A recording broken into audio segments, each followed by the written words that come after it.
नमस्कार बच्चों।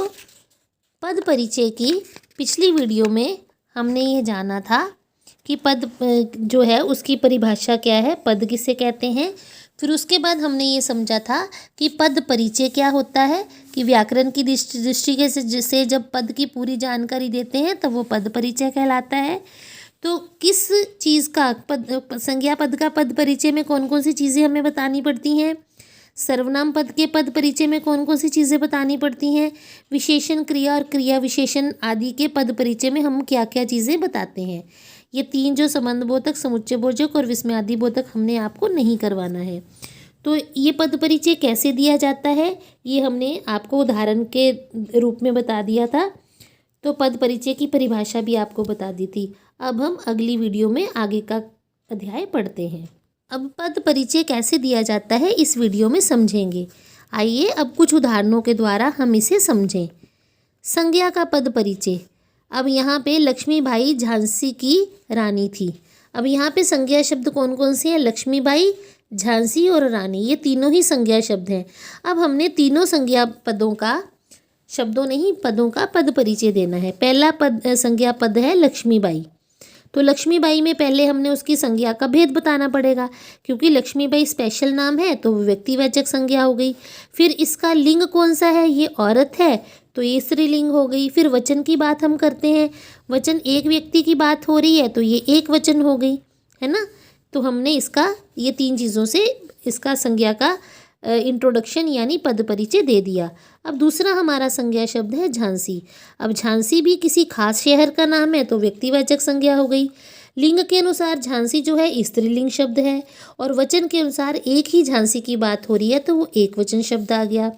ऐसे ही रानी संज्ञा, जो तीसरा शब्द इस वाक्य में तीसरा पद प्रयुक्त किया गया है, रानी। अब रानी तो कोई भी हो सकती है, कॉमन नाउन है तो जातिवाचक संज्ञा आ गई।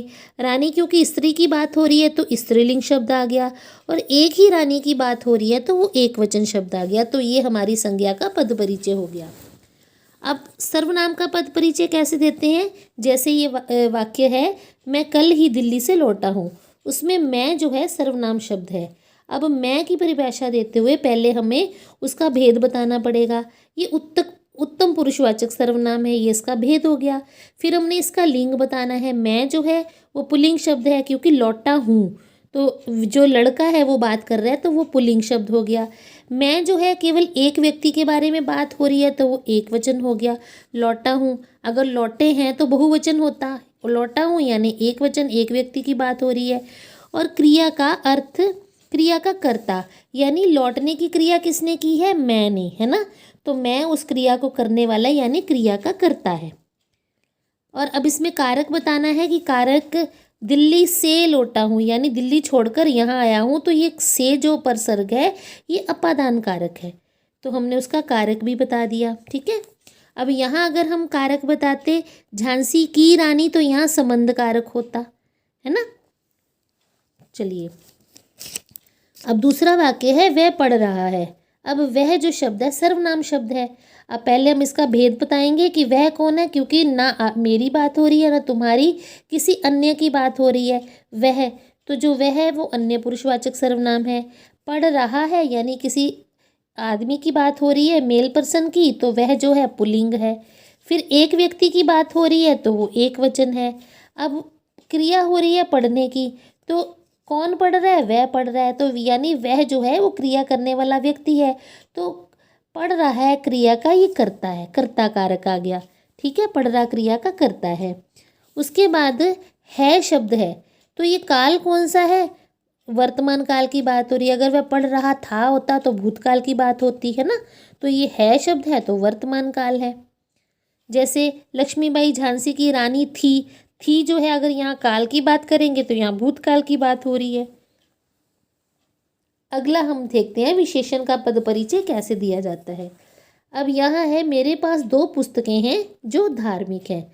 अब यहाँ पे इस पुस्तक संज्ञा शब्द है और इसके लिए दो विशेषण है। पहले तो वो दो हैं और दूसरा वो धार्मिक है, तो ये पुस्तक की विशेषता है कि वो दो पुस्तकें हैं और धार्मिक हैं। अब ये विशेषण शब्द आ गए, दो और धार्मिक, हमें इनके बारे में बात करनी है। दो कौन सा है? संख्यावाचक, निश्चित संख्यावाचक। क्योंकि ये संख्या है और पता है निश्चित दो की संख्या है, तो निश्चित संख्यावाचक विशेषण आ गया। ठीक है, और ये विशेषण जो है किस विशेष्य का विशेषण है, तो यहाँ पुस्तकें विशेष्य है। ठीक है, ये पुस्तक विशेष्य का विशेषण है, ये भी इसका आ गया। उसके बाद पुस्तकें, क्योंकि यह बहुवचन की बात हो रही है तो बहुवचन के लिए प्रयोग किया गया है ये जो विशेषण शब्द है, विशेषण पद है, तो ये बहुवचन में आएगा क्योंकि दो है, एक से ज़्यादा है। अब धार्मिक होना क्या है, उसका गुण है। पुस्तकों की धार्मिकता होना, धार्मिक होना उसका गुण है, स्पेशलिटी है, उसके गुण की बात हो रही है पुस्तकों के, तब ये धार्मिक शब्द उसका गुण बता रहा है विशेष्य का, तो गुणवाचक विशेषण आ गया। ठीक है, तो इस तरह हमने विशेषण पद का परिचय दे दिया। और अगर हम लिंग के हिसाब से देखें तो ये धार्मिक शब्द जो है पुल्लिंग शब्द है। अब क्रियापद का परिचय, दर्शक नाटक देखते हैं। अब यहाँ देखने की क्रिया है, तो क्रियापद का परिचय हम कैसे देते हैं।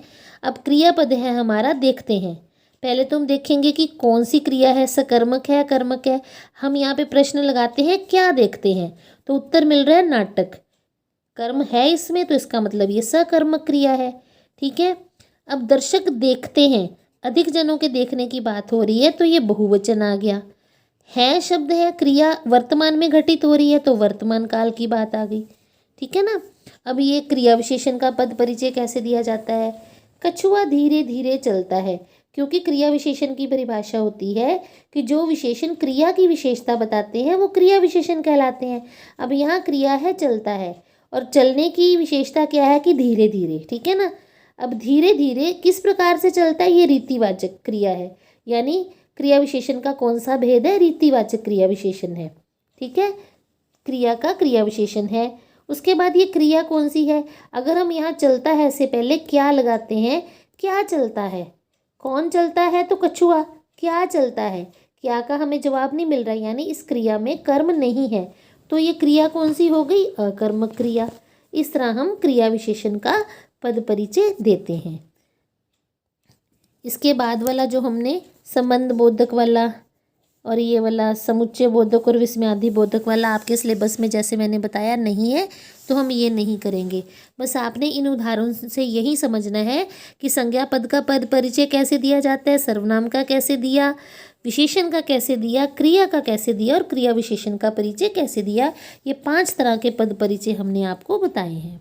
अब यहाँ उदाहरण देखिए, जो शब्द है जो पद में प्रयोग किया, अच्छा। अच्छा शब्द संज्ञा भी हो सकता है, जैसे इस वाक्य में अच्छे सदैव पूजनीय होते हैं अच्छे व्यक्ति, तो अच्छे व्यक्ति संज्ञा शब्द हो गए।